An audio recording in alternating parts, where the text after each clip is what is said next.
Welcome to the Bendano Podcast, where we're calling a spade a spade. Great to be here with you guys today, and happy Easter. Caitlyn Clark is due for a massive pay day. Last year on the rookie scale, she made 85 grand. This year, with the new CBA, courtesy of CC22, she's going to be making well over $500,000. And a former player of the Chicago Sky, Rebecca Allen, absolutely trashes that basketball organization. She said she was practicing, and then out of nowhere, Sandy comes in, walking off the street. She looks to her left, and a random person is changing next to her in the middle of practice. You can't make this up. Let's get right into it. Please like the video, hype the video. Let me know your thoughts in the comment section below, and subscribe to the channel. I would greatly appreciate it. Notable projected WNBA salary increases per the new CBA. This is reported by Spotrac, who dives all into the metrics when it comes to the financials of basketball. Aaliyah Boston goes from making $94K to $574,000. Of course, we're not accounting for her getting the salary bump that she is due because she made an all WNBA team last year. This could be well over $1 million for Aaliyah Boston, but if we just take it scale to scale, currently from what they're making, she could go from $94K to $574K. Caitlyn Clark going from 85 grand to $528,000. Paige Becker's going from 80K to $500,000. Cameron Brink, 85K to $493. Sonia Citron, 80 to $436. And Angel Reese going from 75K to $350K. A lot of people are asking, wait, why are people in the same draft class making different amounts of money? Well, it has to do with where they got drafted. Angel Reese slid down that draft board, not making as much as the people drafted in front of her, i.e. Cameron Brink. I would assume Rickea Jackson as well would be making more than Angel Reese on this new pay scale. And Sonia Citron, based on where she got drafted last year, she's going from 80K to $436,000. You take a look at some of the comments. Spotrac even, it says, these are base value escalators that don't yet include the additional honor bonuses being built in. Some interesting nuggets. Nika Mule has been paid $67,000 by Seattle last year and is on track to be paid $297,000 by Portland this coming year, same as Kate Martin by the Golden State Valkyrie. Angel will make $87,000 less than Camila by virtue of her number 7 draft position versus number 3 for Camila. JC Sheldon to be paid $402,000, almost $109 more K than future All-Star Leonie Phoebus's $293 grand. No formula for calculating these numbers. We're just, well, it's basic math, Dan. It's math. Dan, it's math. Dan, it's math.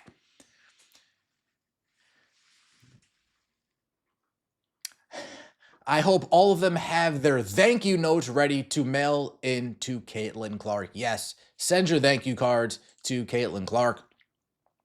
Caitlyn Clark's projected WNBA salary catches everybody's attention. Take a look at the article. Indiana Fever superstar guard Caitlyn Clark is one of the biggest names in all of women's sports. Clark was taken with the first overall pick in the 2024 WNBA draft by the Fever after an incredible career in college with the Iowa Hawkeyes. In her 2 years in the WNBA, Clark has played 53 games, scoring 18.5 points to go along with 5.5 rebounds, 8.5 assists, and 1.4 steals per contest. She has made the All-Star game in both seasons while being named an All-WNBA first-team selection and winning Rookie of the Year in 2024. Should have been unanimous, but haters gonna hate. However, after her impressive first year in the league, Clark dealt with injuries last season. Clark played just 13 games during the 2025 season, averaging 16.5 points, 5 rebounds, 8.8 assists, and 1.6 steals per game. She was limited because of a major groin injury and bone bruising in her left knee. Heading into her third season with the Fever, Clark and the rest of the WNBA Players Association agreed to a new collective bargaining agreement with the league. With this new CBA, Clark's expected to get a huge increase in salary along with other stars as broken down by Spotrac. We went over the numbers earlier. In her first 2 years in the WNBA, Clark's made $76,000 and $78,000 respectively. This massive jump has to do with accolades that Clark has won in previous seasons. Clark's new salary brought in a host of reactions online. Big pay increase for the number of Fever stars, Caitlyn Clark and Leah Boston.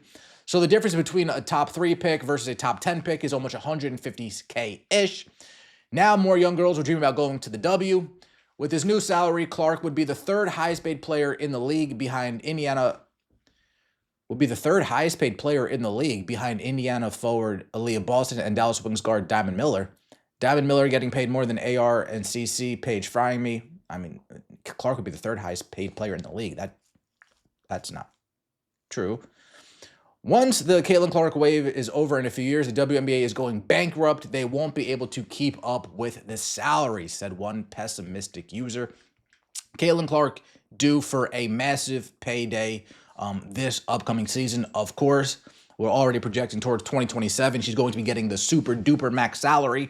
So the Indiana Fever are going to have to figure out how all of these players are going to get paid. Clark's due for a super max. AB's due for a max. We shall see moving forward. Quick little tidbit. I know this changes like the weather, so take this with a grain of salt. They're saying that Clark's shoe is expected September 29th, 2026, with Christmas and Halloween colorways expected. September 29th is going to be past the WNBA season, not going to fully be concluded, but we're going to be gearing up, getting ready for the playoffs. So hopefully, Caitlyn Clark's going to be wearing these shoes during the season, building up hype, building up anticipation, and then September 29th, the shoes drop, and everybody flocks to them. Now, Chicago Sky. Oh, gosh. I would be surprised if free agents willingly go to Chicago Sky. Their training facility isn't ready, not going to be ready for quite some time. When you have franchises like the Liberty, franchises like the Mercury, like the Aces, like the Fever about to have this huge training facility ready quite shortly. Why are somebody going to want to go to Chicago when in the middle of their practice at a rec center, you just have people of the public just strolling in and changing next to the play? Let's take a look.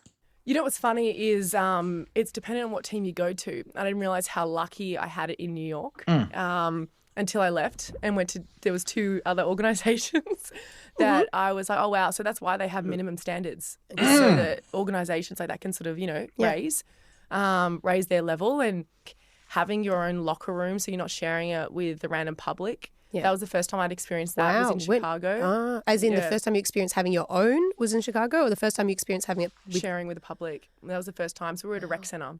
So I'd never really experienced something like that before too. So, and I was really overwhelmed by that. I was like, oh, wow, I had a random lady getting changed next to me. I was like, hey, Wendy. I'm back. Hey, Rebecca Allen, it could have been worse. In some places in the country, it could have been way worse. So I don't know, I found all that sort of stuff. I wish that maybe I came into that experience with a bit more of an open mind. If I had done that, maybe I would have accepted some of it more. But yeah, so I think that there's things where you do need to, if you're an owner, you can't be tight. You just can't be tight financially. Use one word. Okay, I'll try. To explain your experience. Your 3 cities. New York. Oh, that's a home. Phoenix. Hot. Chicago. Oh, a little bit miserable. Damn. Miserable in Chicago. Oh, gosh. And Chicago Sky fans really think people are going to willingly come play there.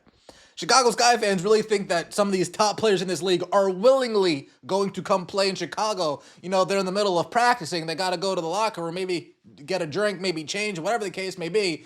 In the middle of changing, and they wait, you're not on our team. No, I'm not on our team. I just got here for a workout.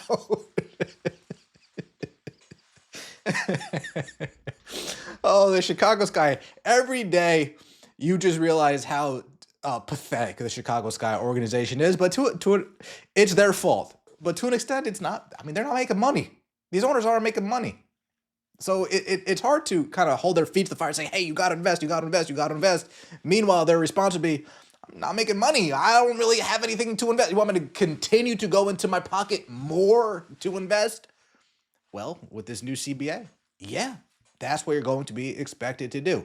Now, Chicago Sky, I think, is such a big market, even though their fans don't show up, but big market. it'll take something drastic for Chicago to leave or not have a team anymore.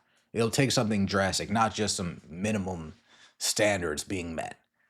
Let me know your thoughts in the comment section below. I appreciate all of the support. Caitlyn Clark due for a payday, and Rebecca Allen trashes the Chicago Sky. See you next time. Like the video, hype the video, and let me know your thoughts down below. As always, take it easy.